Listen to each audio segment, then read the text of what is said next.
अगर आप एक छात्र हैं या फिर आपने विद्यार्थी जीवन व्यतीत किया तो अपने जीवन काल में कभी न कभी आपने ब्राह्मी का नाम जरूर सुना होगा। स्पेशली तब जब हमारे एग्जाम्स नज़दीक हुआ करते थे और हमें 7 दिन में पूरे साल का सिलेबस खत्म करना होता था और जब हम पढ़ने बैठते थे और हमारा दिमाग फोकस नहीं कर पाता था तो उस टाइम बहुत से लोग सजेस्ट करते थे ब्राह्मी सिरप के लिए, ब्राह्मी बटी के लिए।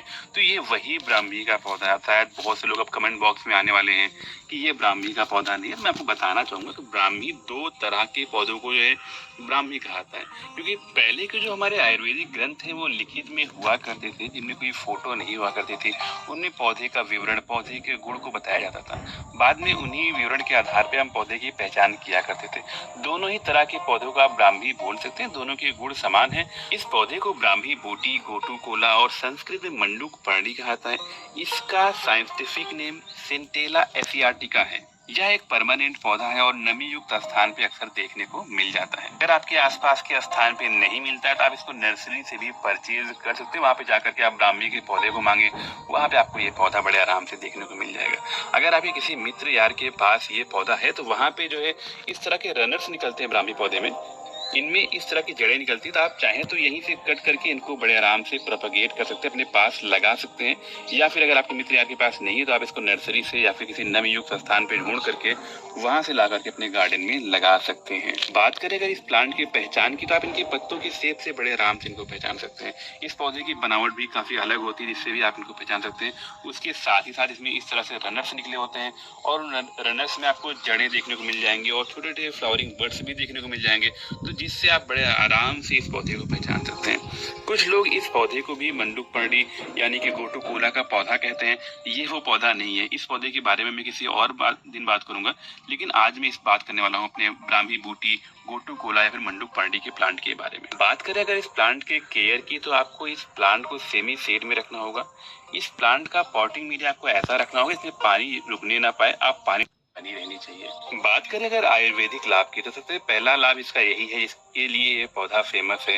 ये आपकी बौद्धिक क्षमता को बढ़ाता है। कुछ बच्चे ऐसे होते हैं जो कि 10-15 मिनट पढ़ते हैं उन्हें सब कुछ याद हो जाता है, लेकिन कुछ बच्चे ऐसे होते हैं जिनमें फोकस की कमी होती है। वो पूरा का पूरा दिन पढ़ने में लगा देते हैं लेकिन उनको ठीक से याद नहीं हो पाता क्योंकि उनमें फोकस की कमी होती है। ऐसे बच्चों के लिए ब्राह्मी किसी वरदान से कम नहीं है। अगर आपको मानसिक थकान बहुत जल्दी हो जाती है, आपको चिंता बहुत ज्यादा रहती है, तब भी आप ब्राह्मी का उपयोग कर सकते हैं। अगर आपको नींद बहुत ज्यादा आती है, नींद बहुत कम आती है, उसके लिए भी आप ब्राह्मी का प्रयोग कर सकते हैं। किसी को उसको भी आप ब्राह्मी का प्रयोग करके जो है लाभ प्राप्त कर सकते हैं। किसी को मिर्गी आती है तो उसमें भी आप ब्राह्मी का प्रयोग कर सकते हैं। तो कुल मिला के आप ये कर सकते हैं कि दिमाग से जुड़ी हुई, हमारे नर्वस सिस्टम से जुड़ी हुई जितनी भी व्याधियां होती हैं, जितनी भी कमजोरियां होती हैं, उनके लिए आप ब्राह्मी का प्रयोग कर सकते हैं। दोनों तरह की ब्राह्मी आपके पास जो भी उपलब्ध हो, दोनों तरह की ब्राह्मी का आप प्रयोग कर सकते हैं।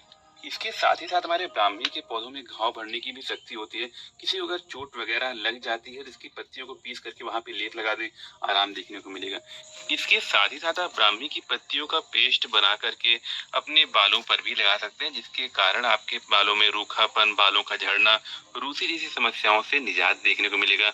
और इसके साथ ही साथ ब्राह्मी का तेल भी मार्केट में आता है, जिसका प्रयोग करके भी आप जो है बालों पे लाभ पा सकते हैं। उसके साथ ही साथ अगर आप इनके तेल को जो है सर पे लगाते हैं तो जो फायदा आपको खाने पर करता है उसी तरह से इसका सर में तेल लगाने से आपकी याददाश्त बढ़ती है।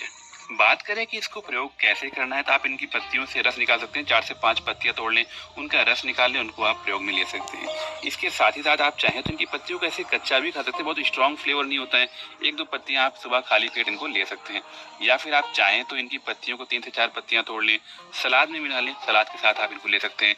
या फिर आप 2 से 3 पत्तियां तोड़ करके इसको आप पानी में डाल दें, पानी को धीरे धीरे उबाल लें, उस पानी को भी आप पी सकते हैं। किसी भी तरह से आप प्रयोग करें, आपको लाभ देखने को मिलेगा। अगर आप इसका प्रयोग खुद भी कर सकते हैं। आपके यहाँ पे कोई छात्र है जिसको फोकस में कमी होती है, बहुत जल्दी थकान लग जाती है मानसिक, तो उससे भी इसका प्रयोग करके लाभ प्राप्त कर सकते हैं। तो उम्मीद करता हूँ फ्रेंड्स आपको ये वीडियो अच्छे से समझ में आ गया होगा। अगर आपको वीडियो अच्छी लगी फ्रेंड्स प्लीज़ वीडियो को लाइक जरूर कर दिया करें। अगर आपको ऐसे ही प्लांट से जुड़ी हुई जानकारियाँ आगे भी चाहिए तो आप मेरे यूट्यूब चैनल को सब्सक्राइब कर लें और मेरे फेसबुक पेज को फॉलो कर लें।